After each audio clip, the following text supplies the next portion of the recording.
You will not die of thirst in the desert. Not first. The heat gets you long before that, cooking you from the inside while you're still walking. And the thing killing you fastest is the one thing keeping you alive: your own sweat. Every drop that rolls off your skin is a little bit of your life evaporating into the air. And out here, you cannot make more. Welcome to the worst possible place to be. Why it sucks to be lost in the desert. Let's set the scene. A few hours ago, you had a plan: a trail, a road, a car with the keys in it, a full bottle of water. Now you've got none of those. Maybe you took a wrong turn. Maybe a sandstorm swallowed the path. Maybe the car just stopped and you thought the highway was that way, and it wasn't. However it happened, you are now standing in the middle of an enormous flat nothing, the sun directly overhead, and in every direction the same thing: sand, rock, shimmer, and a horizon that never gets closer. There's no shade, there's no water, and it is about 45 degrees Celsius, and climbing. Here's the first thing nobody tells you about the desert. It doesn't kill you slowly. People picture dying of thirst as this long, dramatic, days-long crawl. In real heat, being active in the sun, you can be dead in under 2 days, sometimes a lot less. The desert has 3 separate ways to kill you, and they take shifts.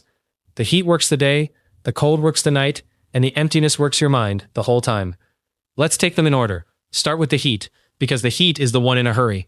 Your body has exactly one way to cool itself down: sweat. As sweat evaporates off your skin, it pulls heat away with it. And that's the only thing standing between you and catastrophe. So the moment you're out in that sun, exerting yourself, your body cranks the sweat up. In serious heat, you can lose more than a liter of water an hour just sitting still. And if you're walking, up to 3 or 4 pounds of water an hour pours out of you. Here's the cruel part. The desert air is so dry that the sweat evaporates the instant it appears. You never feel wet. You never feel like you're losing anything. There's a saying among desert survival experts: out here, you don't ration your water, you ration your sweat. Because every time you sweat, you're spending water you will never ever get back. And you're spending it fast. Your body is about 60% water, and it does not have much margin. Lose 2%, and you're thirsty, and your performance drops. Lose around 4 or 5%, and you get a pounding headache, dizziness, nausea, and your thinking starts to slur. Somewhere past 10%, your body simply can't keep going. And this is where the desert plays its worst trick. At some point, if you keep overheating and running out of water, your body gives up on sweating. It has to. And the moment the sweat stops, the cooling stops, and your core temperature starts to climb with nothing to hold it back. That's heat stroke, and it is a genuine medical emergency that kills fast. Your skin goes hot and dry, your core temperature blows past 40 degrees Celsius, and your brain, which really does not like being cooked, starts to malfunction. You get confused, you get clumsy, you start doing things that make no sense. People in the grip of heat stroke have been found to have taken all their clothes off, or started burying themselves in the sand, or walked straight past the rescuers looking for them. Above about 42 degrees, your proteins literally start to cook, like the whites of an egg turning from clear to white, and your organs begin to shut down one by one. And here's the kicker. The single biggest factor in whether you survive heat stroke is how long you stayed that hot. Every extra minute above that line is doing permanent damage. Out here with no shade and no water, there is nothing to bring you back down. So, the sun is trying to boil you. Your instinct, naturally, is to walk. Find the road, find help, get out. And this is where the desert plays its second trick, and it's a weird one. You will not walk in a straight line. You'll be certain you are. You'll pick a point and march toward it. But a scientist named Jan Suman at the Max Planck Institute actually tested this. He put people in the Sahara and in a huge forest and tracked them with GPS, and he found something strange. When people could see the sun or a mountain or any fixed landmark, they could hold a straight line for hours. But the moment the landmarks vanished, on an overcast day or in featureless dunes, people started walking in circles, not big graceful ones. He blindfolded volunteers and they spiraled into circles less than 20 meters across, crossing their own path again and again, absolutely convinced the whole time they were going straight. It's not that one leg is longer than the other, which is the myth. It's that without something fixed to aim at, the tiny errors in your sense of balance and movement pile up into sensory noise, and you drift. So picture it. You are burning through your last reserves of water in the worst heat of your life, walking as hard as you can toward rescue. And you are actually just carving a slow, useless circle in the sand, coming back to your own footprints. The desert doesn't even have to chase you. It just waits for you to come back around. And while you're circling, the desert shows you things. That shimmer on the horizon, the one that looks exactly like a lake, cool and blue and rippling, that's a mirage, and it's not your imagination inventing water out of hope.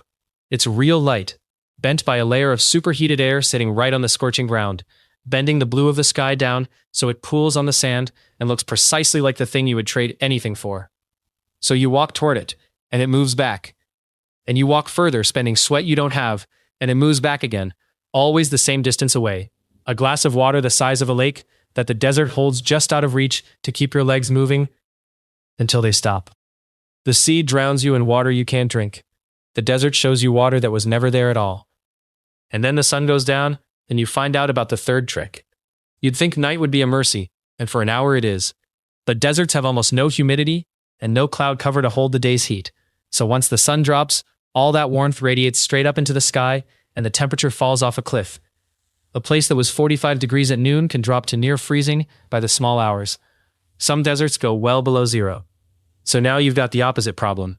You spent all day desperate to cool down, and now you're shivering, soaked in the last of your own sweat, with no fire, no shelter, and a body already wrecked by dehydration.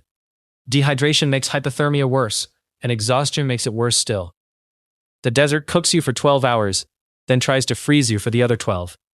It is the only place that will give you heat stroke and hypothermia in the same 24 hours. And you might be thinking, fine, but someone will come looking. Here's the problem with that. The desert is staggeringly big and staggeringly empty. And from the air, you are a tiny speck, the exact color of the ground you're lying on. The Sahara alone is roughly the size of the entire United States. And most deserts have no roads, no signals, no landmarks to describe where you'd even be. If nobody knows precisely where you went in, the search area is measured in hundreds of square miles of identical sand.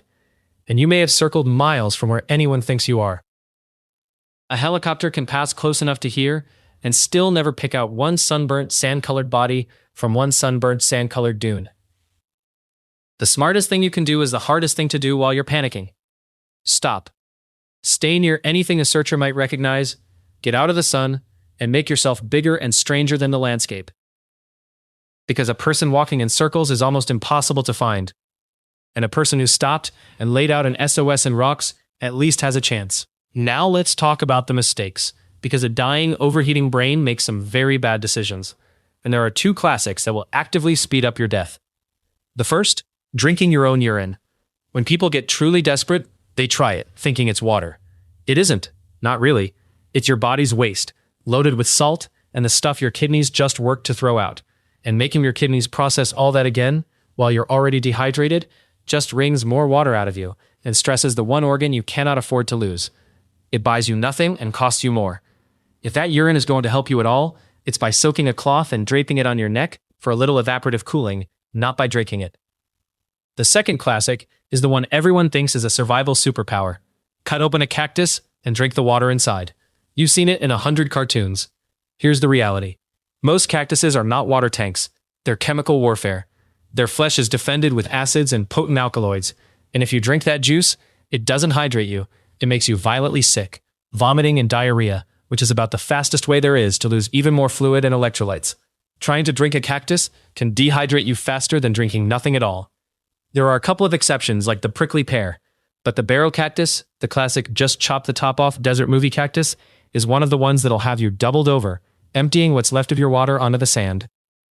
The desert dangles a fake solution in front of you, and reaching for it kills you quicker. So does anyone survive this? They do, and the stories are almost unbelievable. In 1994, an Italian runner named Mauro Prosperi was competing in a race across the Sahara when a sandstorm hit and blew for 8 hours. When it cleared, he had no idea where he was. He was lost for 9 days. He drank his own urine. He found a shrine full of bats and drank their blood. At one point, convinced he was going to die anyway, he tried to end it, and couldn't, because he was so dehydrated, his blood had gone too thick to flow out of the cut. That failure, strangely, is what made him decide to fight. He walked out alive, having lost 33 pounds, needing 16 liters of fluid pumped back into him and months to recover. And nearly a century before that, in 1905, a prospector named Pablo Valencia got stranded in the Sonoran Desert with no water. He wandered and crawled for 8 days under that sun, drinking his own urine and the moisture from a single scorpion. until he reached the one water source for miles, more dead than alive, and lived. A doctor named W.J. McGee nursed him back and wrote up every horrifying stage of what he'd seen. And that account became the classic medical description of what dying of thirst in the desert actually does to a human body. Both men survived. Both were changed forever. And both of them will tell you the same thing. It was not one heroic moment. It was refusing to lie down, hour after hour, in a place actively trying to kill you, 3 different ways. And that's the thing about the desert. It doesn't look like a killer. There's no wave, no crushing lid, no cold black water. It looks like nothing. It looks empty and quiet and almost peaceful. The desert kills you with the sun on your back and a sand under your feet and a horizon that never moves, while your own body spends itself one invisible drop at a time, and your own brain quietly walks you in a circle back to where you started. The most dangerous thing out here isn't a monster.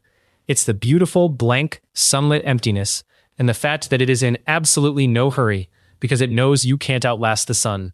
So if you're ever out there, standing in that shimmering nothing with the heat pressing down and no water left, remember the one rule that keeps you alive. In the desert, you don't run out of water. You sweat it away, drop by drop, and the sun is always, always thirstier than you are.